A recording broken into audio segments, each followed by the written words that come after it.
아까 교정본부장하고 질의해서 잠깐 나왔는데 자료 제출 요구 좀 하겠습니다. 12월 3일 내란 당일날 전국 교도관 학대간부 회의가 있었고 구치소 교도소 룸을 다 비워라, 다 잡혀 들어올 거다, 이런 내용의 회의였다고 저도 제보를 받았습니다. 그래서 법무부에 자료 제출 요구를 합니다.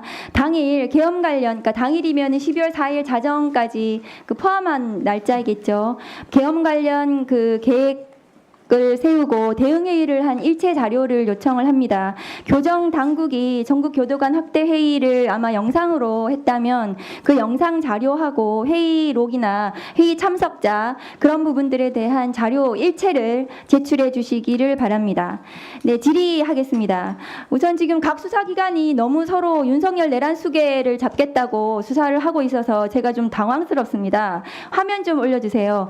경찰청 국가수사본부는 조지호 경찰청장, 김봉식 서울청장, 문상호 정보사령관, 노상원 전 정보사령관을 긴급 체포했습니다. 그래서 지금 경찰청 국수본, 고위공직자범죄수사처, 국방부 조사본부가 공조수사본부를 꾸려서 지금 수사를 본격적으로 나선 것으로 보고 있습니다. 근데 다음 거 보여주세요.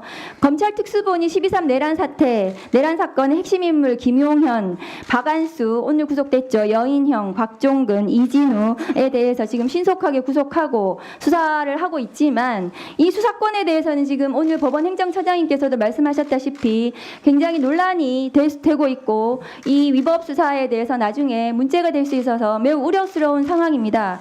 공수처장님 지난 8일 날 검찰과 경찰의 내란 사건 이첩을 요구하셨고 지금 경찰 국수본이 이첩을 했습니다. 맞습니까? 네.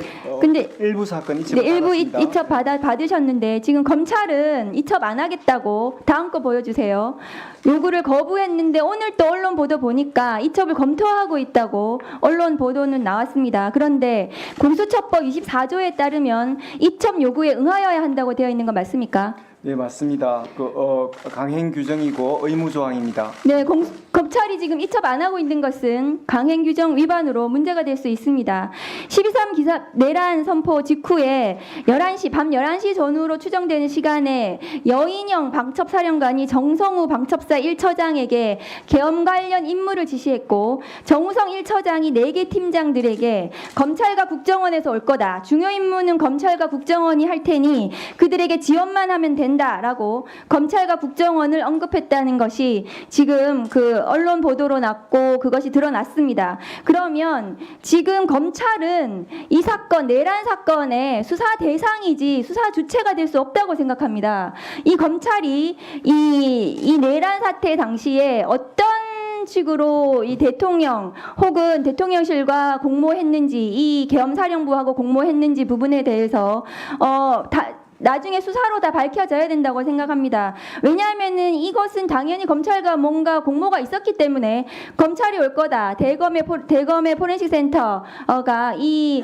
선관위의 서버를 포렌식 할 거라는 것이 서로 간에 어쨌든 공모가 있었던 것으로 추정이 되는 거 아니겠습니까? 그럼 내란 사건의 공조 세력입니다. 법무부 차관님, 네. 검찰청법 4조 2항에 따르면 게다가 검사는 자신이 수사 개시한 범죄에 대해서는 공소 제기할 수 없다고 검찰청법 4조 2항에 되어 있습니다. 네.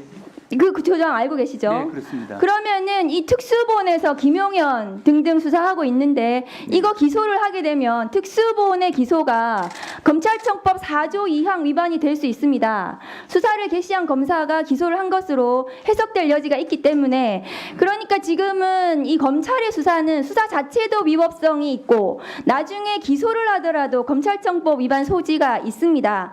그래서 검찰은 이 사건에서 손을 떼야 됩니다. 다음 거 보여주세요.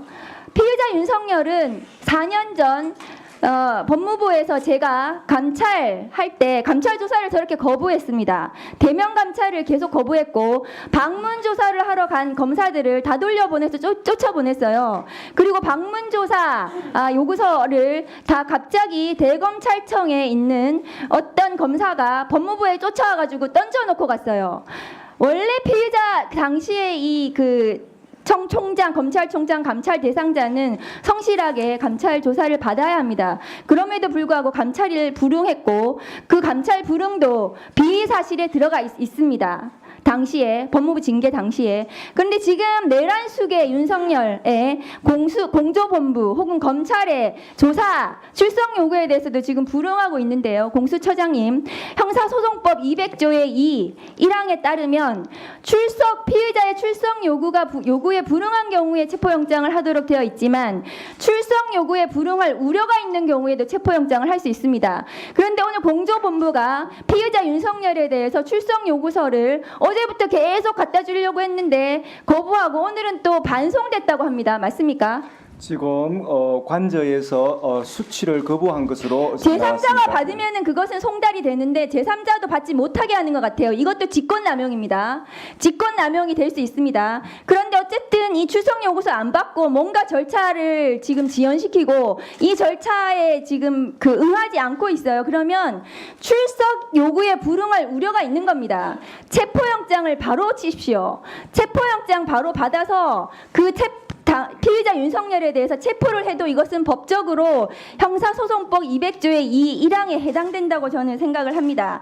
박근혜 전 대통령에 대한 탄핵 결정문에 따르면 박근혜 대통령이 최순실 국정농단 특검과 검찰 수사에 불응한 것은 그것 자체로 헌법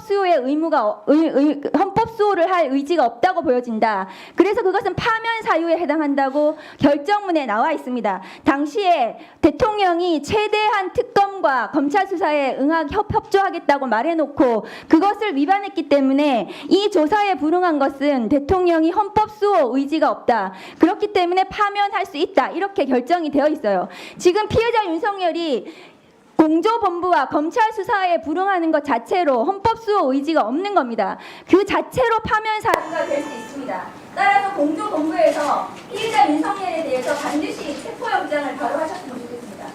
네, 잘 알겠습니다. 네, 뭐요? 김용민 의원이 발언에 대해서 해명했는데 전혀 그 해명과 실제 다른 내용을 파악하고 있는 내용이 아닙니다. 이 내용 굉장히 심각한 내용이라서 이 부분에 대해서 의사진행을 자, 그러면 지금부터 잠시만 주목해 주시기 바랍니다.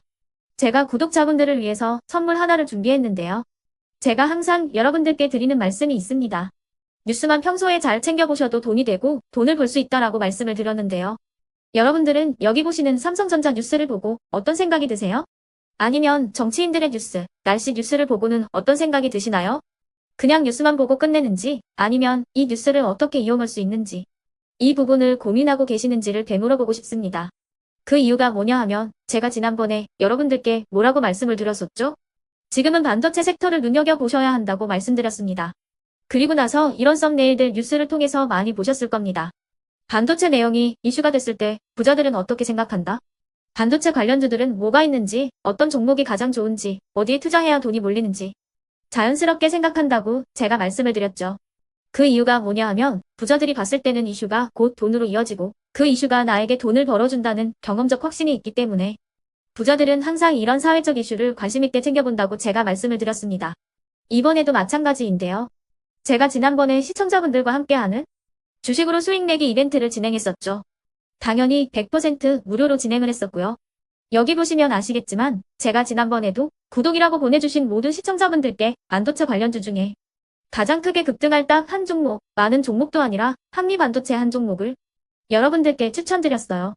그러면서 여기 나와 있는 대로 정확히 얼마에 매수해야 하는지 그리고 수익률이 어느 정도 나왔을 때 팔아야 하는지를 이런 부분들까지 여러분들에게 정확히 알려드렸었는데 지금 실제로 어떻게 되었다? 오른쪽을 보시면 아시겠지만 제가 지난번 문자 발송으로 이 한미 반도체를 소개해드리고 나서 실제로 이렇게 5배 이상 어마무시한 상승이 나왔습니다. 100만 원만 투자를 했어도 무려 500만 원이 넘는 수익금이 생긴 거죠. 그래서 당시에도 굉장히 많은 분들이 제가 드린 이 한미 반도체로 수익을 내실 수가 있으셨을 텐데요. 다시 한번 축하드린다고 말씀을 드리겠고 이번에도 마찬가지입니다. 앞으로도 2024년, 2025년 계속해서 기대해볼 섹터는 AI입니다. 그 중에서도 AI 반도체는 그 누구도 부정할 수 없는 미래성장 산업입니다. 그러면 우리가 어떻게 생각해 볼 수 있을까요? AI 반도체 종목 중에 앞으로 크게 대장 역할을 하면서 10배 이상 급등할 수 있는 텐베고 종목을 지금부터 열심히 추적해야 한다는 겁니다. 큰 돈을 투자하지 않더라도 월급의 일부분 아주 소액이라도 이 종목을 모아가야 수백 %의 수익률을 손에 쥘 수 있는 것이죠. 지금 여러분이 보고 계시는 이 유튜브 또한 AI 반도체와 아주 밀접한 연관이 있고 반도체야말로 대한민국의 핵심 산업으로 앞으로 더더욱 시장은 성장할 수밖에 없습니다. 그렇기 때문에 제가 이번에도 뭘 보내드리고 있냐면 지난번과 똑같이 구독이라는 문자를 보내주시면 제가 AI 반도체 관련주 중에 앞으로 대장주 역할을 하면서 주가가 가장 크게 급등할 한 종목을 여러분들께 문자 발송으로 종목명과 사고 파는 시점을 모두 알려드릴 건데요. 그 문자를 받고 여러분들이 주식으로 돈 버는 연습을 한번 해보셨으면 좋겠고요. 혹시라도 나는 주식을 하지 않는다 하시는 분들은 주변에 주식하시는 지인분들에게 말씀을 해주셔도 되고요. 아니면 연세가 있으셔서 투자가 어렵다 하시는 분들은 이 종목을 자녀분들에게 한번 사봐라. 이걸로 한번 수익을 내봐라. 이렇게 조언을 해주실 수도 있는 거겠죠. 그래서 지금 이 영상을 보시는 시청자분들 중에 나도 이번 종목이 좀 궁금하다 하시는 분들은요. 누구나 상관없이 그리고 어느 시간대나 상관없이 부담 없이 010-2514-5930번으로 구독이라는 문자 보내주시면 제가 이번에도 똑같이 무료 추천 급등주 문자를 보내드리겠습니다. 이해되시겠죠? 제 번호 010-2514-5930번으로 구독이라는 문자 보내주시면 여러분들이 직접 이슈를 통해서 돈 버는 연습을 해보실 수가 있는 거고 제가 돈을 받는 것도 아니고 투자를 대신해 드리는 것도 아니기 때문에 부담 없이 신청해 주시면 되는 겁니다. 그리고 수익이 나면 저는 다른 것은 하나도 바라지 않습니다. 제 채널에 구독, 좋아요 한 번씩만 눌러주시라 이렇게 다시 한번 말씀을 드리겠습니다.